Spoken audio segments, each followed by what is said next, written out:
सरला अपने पति रमेश से बहुत परेशान थी क्योंकि वह कोई काम धंधा नहीं करता था।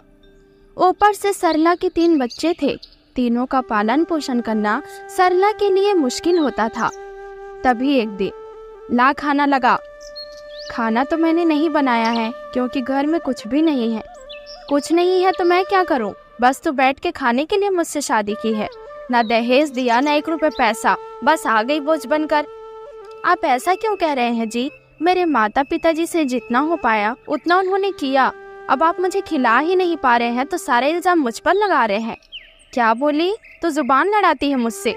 और रमेश सरला को पीटने लगता है।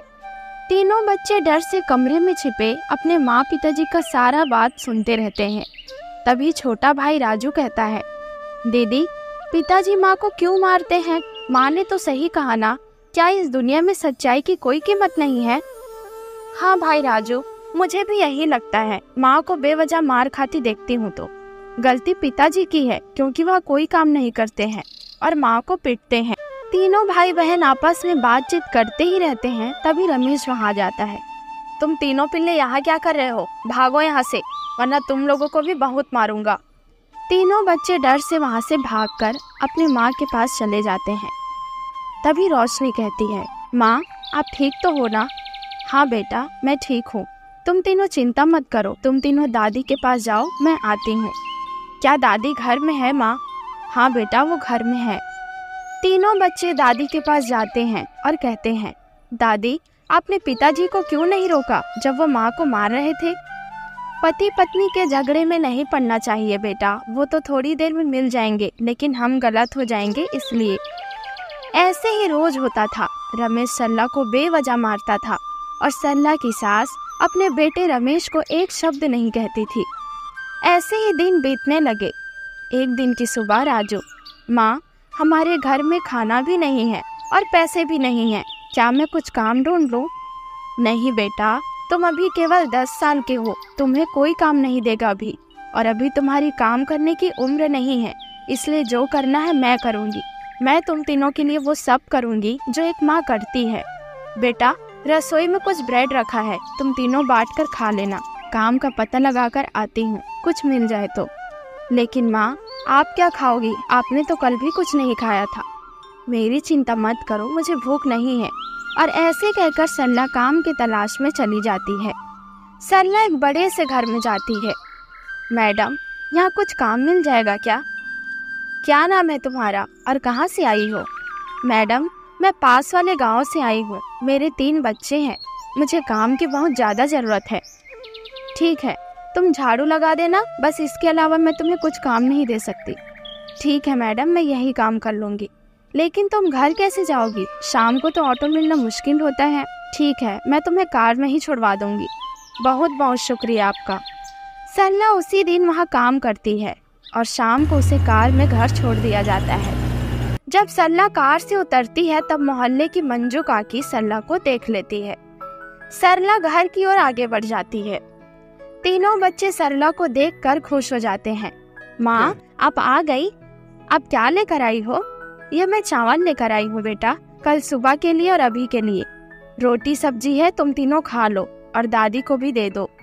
तीनों बच्चे बहुत ही भूखे थे। तीनों ने पूरा खाना खा लिया।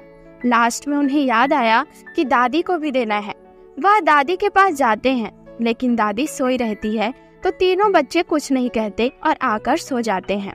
सुबह हो जाती है। सरला खाना बनाकर काम के लिए चली जाती है। उसी समय मंजू काकी आती है। कहाँ गई कमला बहन? हाँ यही हूँ, आओ बैठो। मंजू और कमला बैठते हैं। तभी मंजू, कमला बहन, तुम्हारी बहू को मैंने कल रात एक आदमी के साथ देखा, वो भी बड़ी सी गाड़ी में, उसके हाथ में कुछ सामान था। क्या कहा? तुमने आदमी के साथ देखा? मुझे तो पहले से ही उस मनहूस गरीब पर शक था, तभी मेरा बेटा उसे मारता है। आज आने दो, उसे बताती हूँ मैं।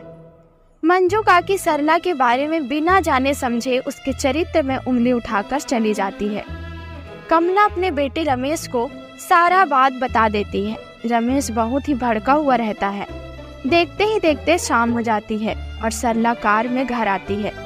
जैसे ही सरला कार से उतरकर घर की ओर जाती है, उसका पति रोड में उसे मारने लगता है। तभी सरला क्यों मार रहे हो? क्या गलती की है मैंने?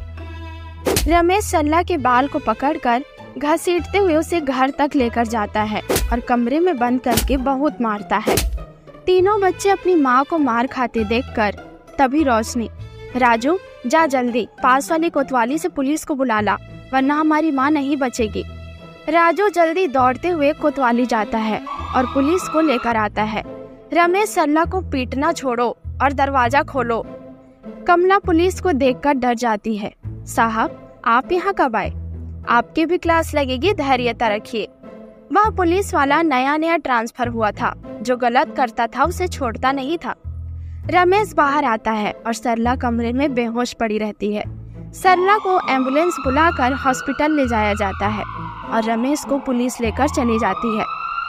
रमेश से पूछताछ होती है तो वह अपनी पत्नी के बारे में कहता है कि मेरी पत्नी का कहीं चक्कर चल रहा है। क्या तुम्हारे पास कोई सबूत है? वह रात को एक बड़ी गाड़ी में बैठकर आती है और पैसे खाना भी साथ लाती है। अच्छा, तो क्या तुमने पता किया कि सरला पैसा और खाना मेहनत करके ला रही है कि गलत काम करके? नहीं, ये तो मैंने उससे नहीं पूछा। जब तुम्हें सही गलत पता नहीं है तो तुम सरला पर हाथ कैसे उठा सकते हो? मुझे माँ ने कहा था कि उसका चक्कर चल रहा है। हवलदार, इसकी माँ को जल्द से जल्द पुलिस स्टेशन लेकर आओ। हवलदार तुरंत गाड़ी में जाता है और कमला व मंजू को पुलिस स्टेशन लेकर आता है। तभी पुलिस कमला से कहता है, तो आपने कहा था कि सरला का चक्कर चल रहा है किसी से? नहीं साहब, मैंने नहीं कहा था। ये मंजू है ना, इसने एक दिन बहू को कार में उतरते देखा तो मुझे आकर बताया, तो मैंने रमेश को बताया। उसी समय पुलिस को फोन आता है। वह फोन कमला जहाँ काम करती थी वहाँ से आता है। मैडम, क्या आप पुलिस स्टेशन आ सकती हो अभी? हाँ क्यों नहीं, मैं अभी आती हूँ। सलोनी पुलिस स्टेशन आती है। तो आप लोग ही हैं सरला के परिवार वाले, और तुम ही रमेश हो क्या?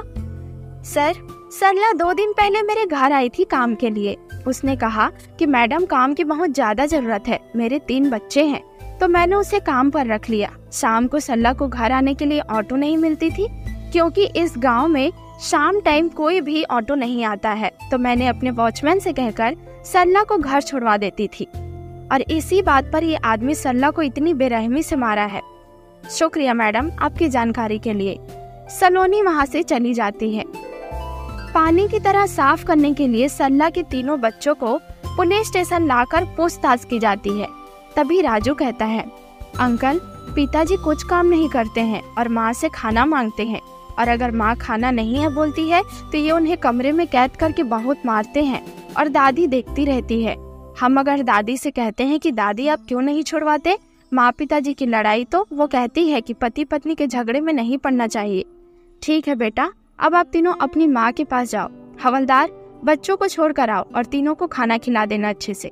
जी साहब। अब बताओ, अगर पति घर में बैठकर खाएगा तो पत्नी को कमाने जाना पड़ेगा ना, और वो कमा भी रही है तो भी आप लोगों को दिक्कत है। और आप दोनों महिलाएं से यही कहना है, आप भी एक महिला हैं, किसी दूसरी महिला पर ऐसे गंदे इल्जाम लगाते हुए शर्म नहीं आई तुम दोनों को? इस बात की तुम तीनों को अवश्य सजा मिलेगी। तीनों को 2 साल के लिए जेल हो जाती है, अत्याचार और गलत इल्जाम लगाने के चक्कर में। अब सरला अपने तीनों बच्चे के साथ खुशी खुशी रहती है। तो दोस्तों, इस कहानी से हमें ये सीख मिलती है कि समाज हमेशा औरत को ही गलत कहता है। अगर पति रात से घर आए तो पत्नी चिंता करती है, और अगर पत्नी रात से घर आए तो पति सिर्फ शक करता है।